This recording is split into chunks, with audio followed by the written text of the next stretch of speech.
મને પાછો આપો, મારે બીજું કઈ ન જોઈએ. આજ પછી કોઈ દિવસ કોઈ વોટ જ નહીં કરતા. જો આપણી ગવર્મેન્ટને પોતાની સુવિધા રાખવી છે, તમારા પાછળ કેટલા વીઆઈપી હોય છે, કેટલી ગાડીઓ હોય છે, તમારો જીવ છે. આ ટેક્સ પે કરે છે એનો જીવ નથી.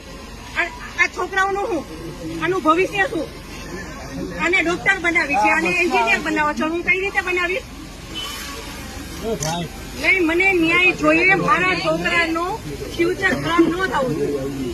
આટલા વર્ષની સર્વિસમાં એને ટેક્સ તમે કટ કરીને તમે સેલરી આપો છો ને, અને ઉપર જતા અમે કઈ પણ વસ્તુ ખરીદીએ છીએ, ક્યાંય જઈએ છીએ, ખરીદી ટોલ ટેક્સ બધા ટેક્સ તમે અમારી પાસેથી લ્યો છો. તો મારા ઘરવાળાને જયારે જરૂર હતી ત્યારે કોઈ ફેસિલિટી નથી મળી. મને એનો ન્યાય જોઈએ. તમે લોકો અહીંયા જ રહ્યો, તમે કહો મને કે તમે શું કરશો એના માટે. આ એક નહીં, આના જેવા જેટલા ભાઈ બધા નિર્દોષ હતા, બધાને આવડા છોકરા હતા.